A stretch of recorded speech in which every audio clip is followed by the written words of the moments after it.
Hello and welcome to Super Summer Series TV Semi Final Edition. It is finally here for season 25-26. The top four is settled. We have 1 versus 4 and 2 versus 3 this Wednesday evening at Medway Golf Course playing off the back nine. Ben, welcome to Super Summer Series TV Semi Final Edition and congratulations on Berkeley and Co. finishing second on the ladder and playing in your first final series as a new combination. Yeah, look, really looking forward to it. It's our second semi-final appearance as Berkeley and Co. First with the merger, obviously, or second for Berkeley, first with the merger. So really looking forward to getting back into Spazball. We obviously just played Spazball, so back-to-back games. So it'll be very interesting to see how this pans out on Wednesday night. We're going to break it all down tonight and have a look at all the teams, the new handicaps which are in, which make it very interesting for semi-finals. But let's have a first look at the ladder and how it finished at the end of the season. So the Cannons are having a great year. Lots of commentary around the handicap probably was a little bit over. So they haven't been touched up by the handicap for the season, which has contributed to their wins. But 7 wins, 2 losses and a draw. So well-deserved winners on top. Berkeley and Co. second, Spazball 3 and Double Eagle securing 4th spot to play finals in their inaugural season and try and capturing what is a very common theme in the Super Summer Series competition, that inaugural teams generally make the finals. Goodfellas just missing out, and weren't they disappointed? Hovering around the green as your game finished against Spazball, hoping for that you'd have lost or at least got a high percentage. It wasn't to be, so they missed out on percentage there to Double Eagle by a good 20%. But we'll have a chat about them. Blue Gorillas, but the specialist fielders probably last year's premiers are Fuggy second last. That's a commonplace for reigning premiers to finish down the bottom. But specialist fielders, that's a turn up for the books, and I'm not sure all is good there for the fielders. Will we see them back next year? And because this is foreign territory for them to be down the bottom of the ladder. I think there will be a change, and I think that's the end of the specialist fielders. We'll see a couple of maybe a merger. We might see a trade come up, but I don't see the specialist fielders going in to the next season of the Super Summer Series. I think there will be a change or two there. We'll break that down. We do have our trade special once at the end of the season when our trade period opens up and we look for new teams. I do think we'll be able to allocate a 12th team licence for season 26-27. But let's talk about the good fellas there. So, and Blue Gorillas, they're the teams that could have made the finals at the end of it. Blue Gorillas needed results to go their way in the last round. You guys got the win, obviously over Spazball, and the Water Cannons beat the Goodfellas and put an end to any final aspirants they had. But they were hovering around the green, hoping for something to go their way to play in their inaugural final series. They play it down, and so they're out for fun. But there was a level of anticipation and excitement in their body language a couple of weeks ago. Oh, absolutely. Pete and Mick were they were pretty keen for it to be a washout, obviously, on Wednesday night. We weren't too sure if we were able to get on. However, the course did manage to open up, and they were pretty keen to take the 2 points and sort of secure themselves into that top 4.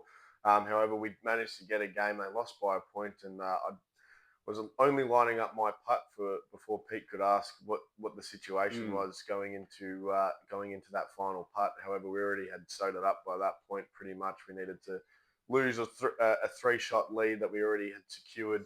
So Pete was very keen to see where we were at to find out whether he was a finalist or not, and he would have been pretty excited, I think. Yeah, not to be for the good fellas, but they'll bounce back next year. No changes there. They'll be back and bigger and better than ever for next year. Okay, so the teams and handicaps, the back nine Medway this Wednesday night. But before we do that, Ben, we just want to announce that one of the players of the team will be brandishing a new weapon on Wednesday night. They say the Super Summer Series can take hold of you and golf can start just captivating you and bring you in. And so we do have a player that has purchased a new Scotty Cameron putter.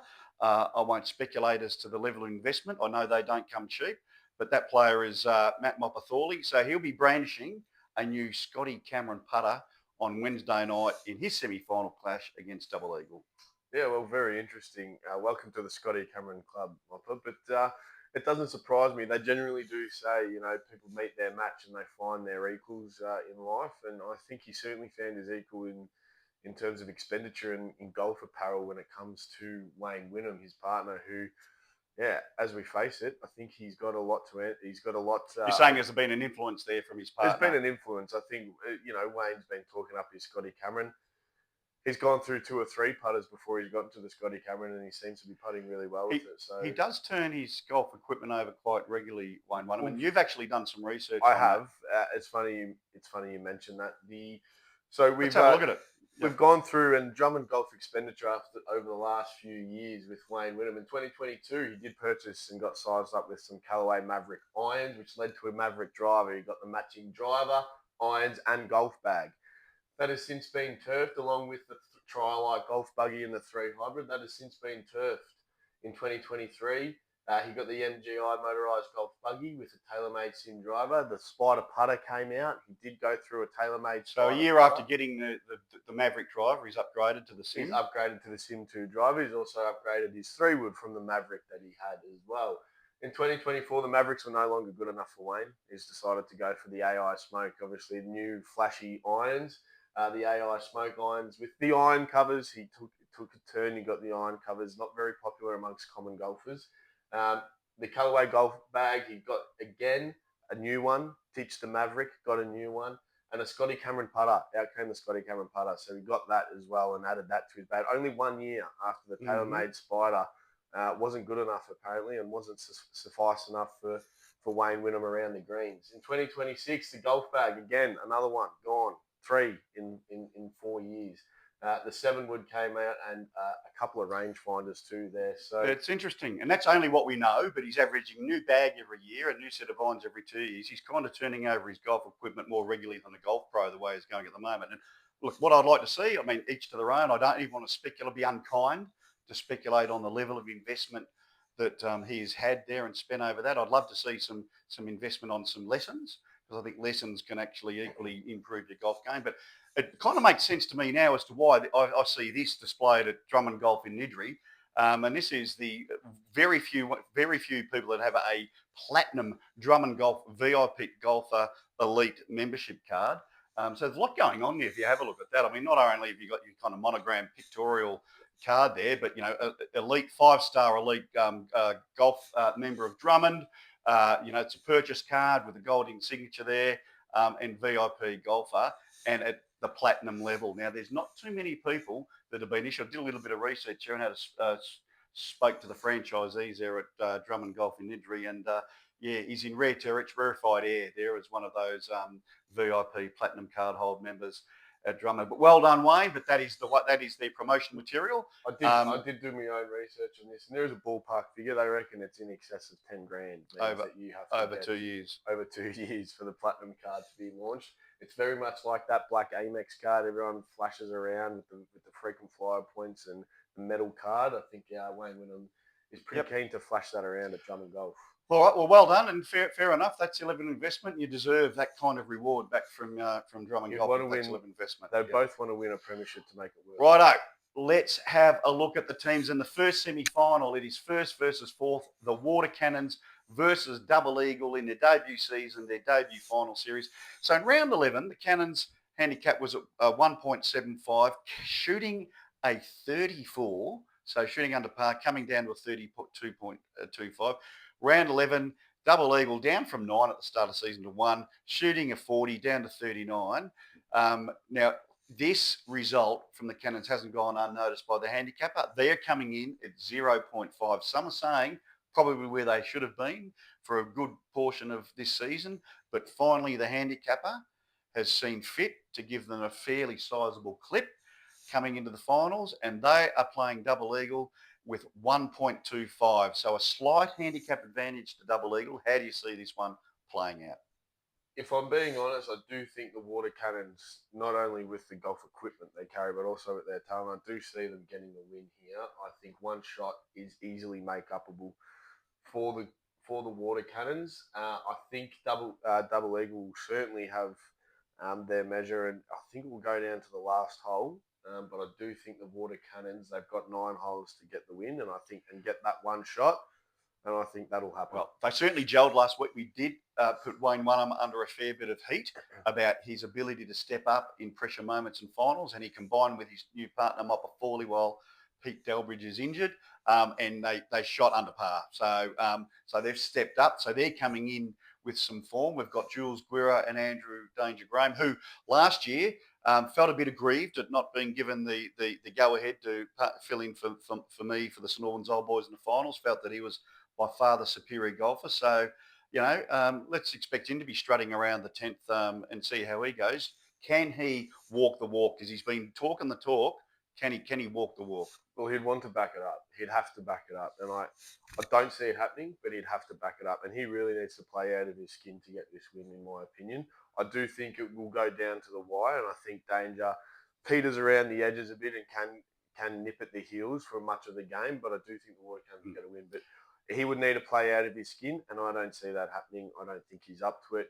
He's talked the talk. You need to go through some hardship before you get some success. I think the wild card is Jules Guerra. Now, his short game, he's chipping and putting, and he's deadly competitive. He is a very, very competitive man.